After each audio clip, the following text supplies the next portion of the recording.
I was 67 years old when my own son looked me in the eye across the dinner table and told me I needed to move out of my bedroom. Not out of the house, just my bedroom. As if that made it better. I remember the exact moment. It was a Tuesday evening in October, one of those cold nights where the wind comes off Lake Michigan and rattles the old storm windows I keep meaning to replace. I had made pot roast, my wife Helen's recipe, the one she made every fall for 32 years before the cancer took her. The whole house smelled like rosemary and carrots, and something that felt like her.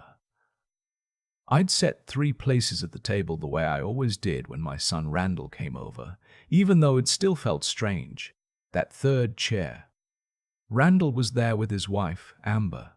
They'd been married 14 months. I had paid for the wedding. I want to be clear about that because it matters later. I had also paid off Randall's student loans, $41,000 when he was 28 and couldn't find steady work. I had co-signed his first car loan. When he and Amber wanted to move out of their apartment, I invited them to move into my house, the one I built my career to afford, the one Helen and I picked out together in 1998, the one I repainted every 7 years and re-roofed in 2019. I invited them in because Randall said they were saving for a down payment, and I thought, what's a year or two? I have the space. He's my son. That was 18 months before that Tuesday in October. I set the pot roast on the table. I poured water into the glasses. I sat down across from them and noticed Amber wasn't eating, just moving the carrots around with her fork, her mouth pressed into a thin line like she was waiting for something. Randall cleared his throat. "Dad," he said, "Amber and I need to talk to you about something." I put my fork down. He told me they were planning to start a family, that Amber might be pregnant soon. They were trying, he said, using the word like it was a business term. He said the master bedroom, my bedroom, the one at the end of the hall with the attached bathroom and the walk-in closet where Helen's winter coats still hung because I hadn't been able to give them away. He said that room made more sense for them, for the baby, for the nursery. I asked him what that meant for me. He said there was the guest room downstairs, off the laundry room, the one with no windows and the low ceiling and the water stain on the wall. I hadn't fixed because nobody ever slept in it. "It's just temporary," Randall said. He didn't look at me when he said it. He looked at his plate. Amber looked at me. She was smiling, not a warm smile. The kind of smile that knows it already won. I want to tell you what I said next, but the truth is I didn't say anything. I'm a quiet man. I spent 38 years as a civil engineer. I designed bridges, drainage systems, infrastructure that still stands in 3 counties. I'm not a man who raises his voice. I was raised in a house where you didn't make scenes and you didn't air your grievances at the dinner table, and you certainly didn't tell your son that his wife was looking at you like you were an inconvenient piece of furniture. She was waiting to move to a storage unit. So I said, "Let me think about it." Amber's smile didn't change. I didn't sleep much that night. I lay in my bed, the one Helen picked out, the one I'd slept in for 26 years, and I stared at the ceiling and I thought about what my father would have said if I'd ever suggested he move to a room off the laundry. I couldn't even finish the thought. It was like trying to imagine a different color for the sky. The next morning, Randall left early for work. Amber was still upstairs. I made coffee, and I sat at the kitchen counter, and I called my old friend Dennis. Wait, no, I'm getting ahead of myself. And that name, I'd been meaning to call him for a while. My friend's name is Joe Callahan. We went to Purdue together in 1978, lost touch, found each other again at a neighborhood reunion 6 years ago. Joe had become a real estate attorney. One of the good ones. I called Joe at 7:45 in the morning, and I told him everything. He was quiet for a moment. Then he said, "Whose name is on the deed?" "Mine," I said. "And you've never added anyone else?" "No." "Okay," he said. "Don't do anything yet. Don't move your things. Don't agree to anything in writing. Let's talk in person this week." I told him I hadn't agreed to anything. "Good," he said. "Keep it that way." I did not tell Randall I had called Joe. I did not tell Amber. What I did instead was go about my routine. Morning coffee, walk to the park, the crossword, dinner, and I paid very close attention. I started noticing things I'd been too comfortable to see before. Amber worked from home. That I knew. What I hadn't known was how she spent her days when Randall was at the office. She had long phone calls in her room with the door closed. I could hear her voice, but not the words. She had packages delivered almost every day. Clothes, skincare, things that came in bubble mailers and were spirited upstairs before I could see them. Once, I saw a FedEx box addressed to her maiden name, not Randall's last name, not my last name, her own name, Amber Gilroy. I wrote that down. One afternoon, about 3 weeks after the dinner, I was in the garage looking for a box of my old engineering drafts when I heard Amber on a call in the backyard. The window above the workbench was open. I wasn't trying to listen, but I heard her say, "It won't be long. Once the title situation is handled, we can move forward." Then a pause. Then she laughed, low and easy, the way you laugh when something is going according to plan. I didn't move. I barely breathed. I heard her say a name. Not Randall's name. A man's name. A man's name. I will not repeat it here because I have no desire to cause additional pain, but I wrote it down in the same notebook where I'd written Amber Gilroy. That evening I called Joe again. He told me to come in the next morning. He also told me to get a small digital recorder, legal in Indiana for single-party consent, he said, and to keep it in my shirt pocket for the next few weeks, just in case. I drove to a Radio Shack. Well, they don't have those anymore. I drove to a Best Buy. I bought a recorder the size of a thumb drive. I felt slightly ridiculous. I also felt, for the first time in months, like I was doing something. The next conversation happened about 10 days later. I had moved my things to the downstairs room by then, not because I agreed, but because Randall had come to me again, alone this time, and he looked so tired and so torn that I felt something shift in me. He was still my son. Whatever Amber was, he was still the boy I had coached Little League for, the kid I'd driven to the ER at 2 in the morning when he broke his collarbone at 14. I moved because I didn't want to make his life harder while I figured out what was actually happening. I took Helen's photograph with me. I took the quilt she made. The room was small and dark and smelled faintly of laundry detergent, and I lay on the guest bed and I thought, "Helen, I hope you're not watching this part." I kept the recorder in my shirt pocket every day. What I finally got, and I want to be honest, I almost missed it, was a conversation between Amber and her sister. The sister had come to visit for a long weekend. Her name was Tara. They sat in the sunroom on a Saturday afternoon, and I walked through to get to the back door, and I heard enough to stop walking. Amber was telling Tara about a quitclaim deed. She had looked into it, she said. If she could get me to add Randall to the title as a gift, she used those exact words. And then if Randall added her, it would open up options. Legal options. She mentioned a name I recognized, a real estate investor she apparently knew through a previous job. She talked about refinancing. She talked about liquidating. Tara said, "But what about his dad?" Amber said, "He's 67. He'll be fine in the senior community. There are nice ones." I walked out the back door very quietly. I stood on the deck for a long time watching the neighbor's dog run circles in their yard. I was not angry yet. Anger came later. Right then I was just very, very still, the way you get when you realize the bridge you're standing on has a crack you didn't see coming. I met with Joe that Monday. I played him the recording. He listened without expression. When it finished, he folded his hands on his desk and said, "She's been doing her homework." "Would it work?" I asked. "Not if we move first," he said. We moved first.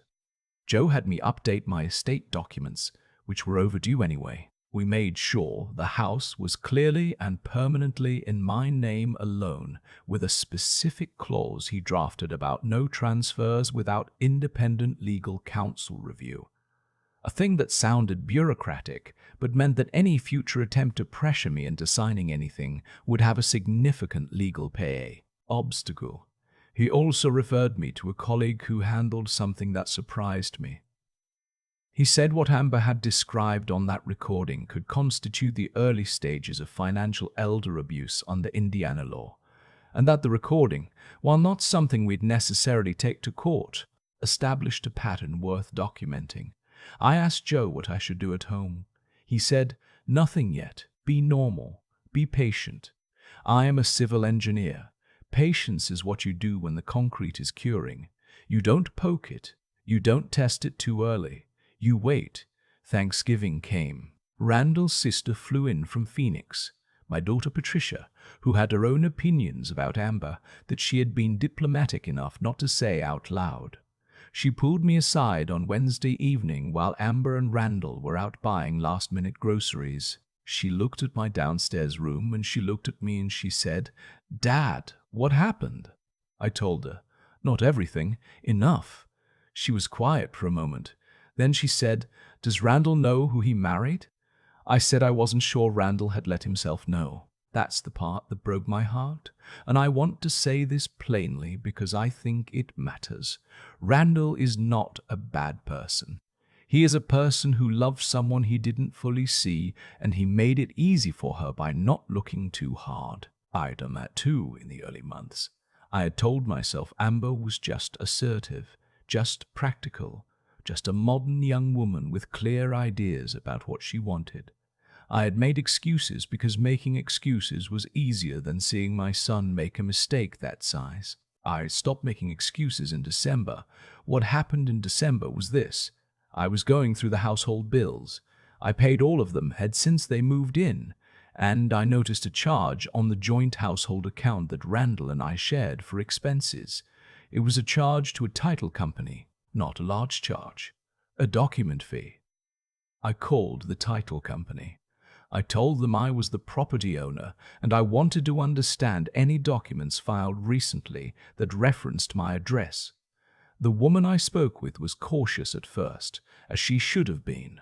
I gave her my information and offered to come in with my ID. She put me on hold. When she came back, she said that someone had submitted a request for a title search on my property. No transaction had been completed.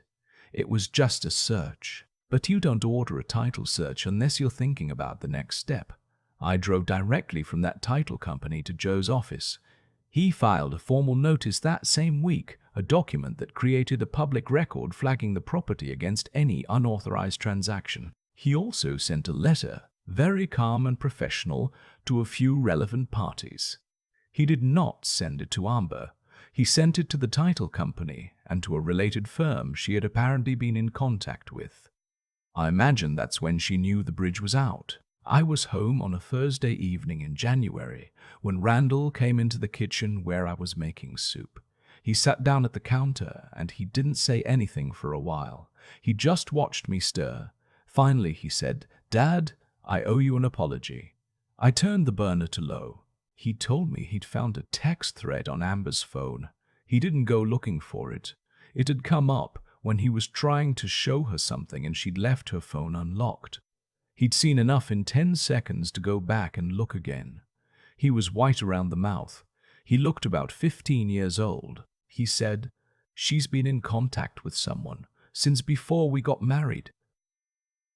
I sat down across from him. I didn't say I know. I didn't say I told you so. I didn't say anything about the recording in my shirt pocket drawer. I just sat with my son in the kitchen where I had made soup the same way for 30 years, and I let him talk.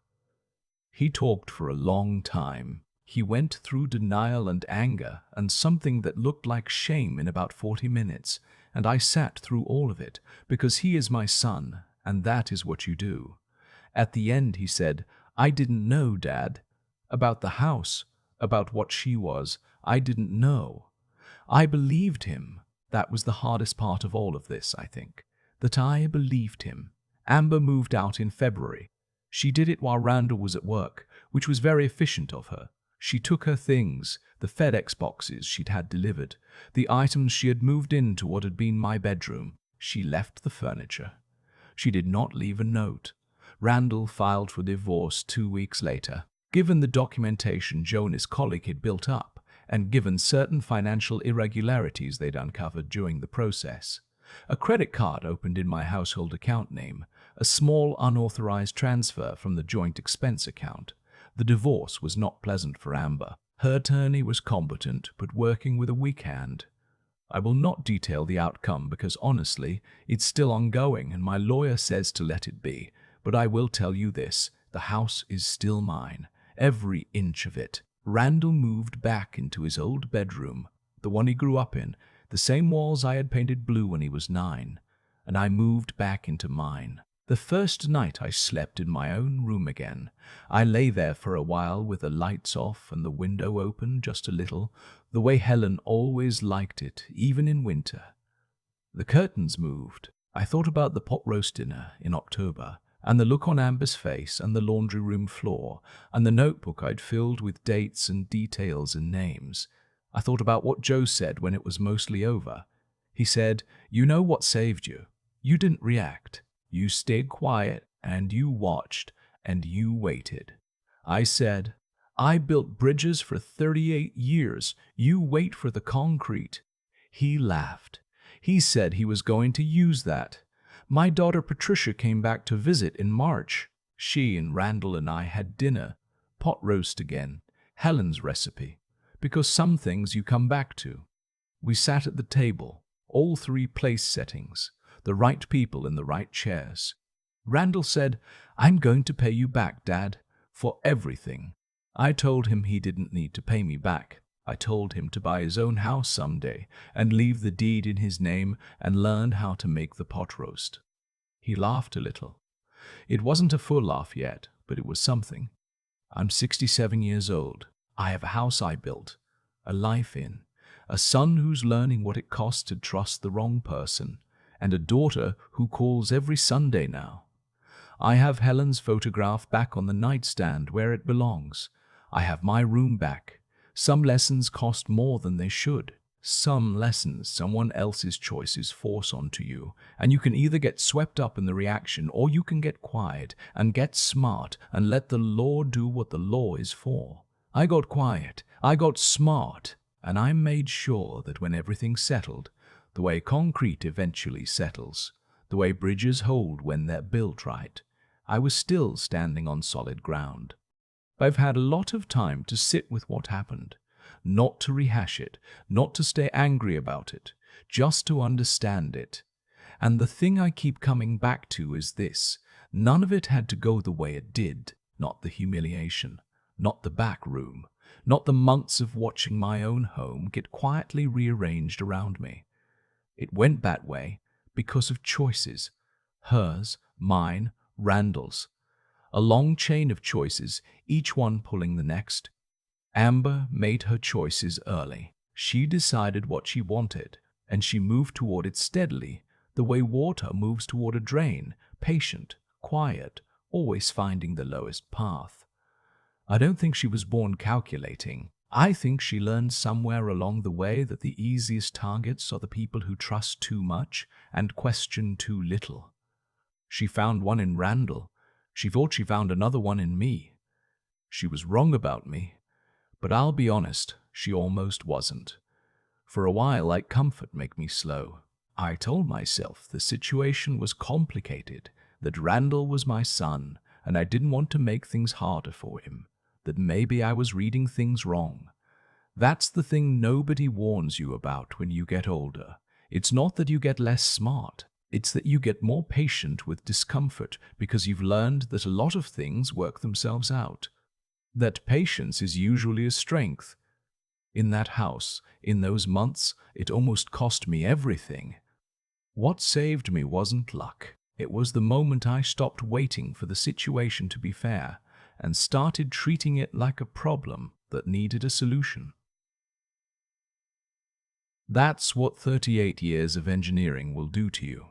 Eventually, you stop hoping the structure will hold and you go check the load-bearing walls yourself. Randall's choices were harder for me to reckon with. He's a good man who wanted so badly for his marriage to work, but he chose not to see things he probably sensed were wrong. I understand that. I've done versions of it myself, but there's a cost to that kind of willful blindness, and Randall paid it. Not because the universe punished him, just because reality doesn't adjust to accommodate what we need to believe. It stays exactly what it is, and eventually it shows you. The part I think about most is Patricia calling me every Sunday now. It's a small thing, but it's the kind of small thing that tells you something true, that the people who are actually yours show up and they keep showing up and you don't have to maneuver or manipulate or scheme to make it happen. I'm not a man who gives speeches. I'm not going to tell you what to do with your own family or your own life.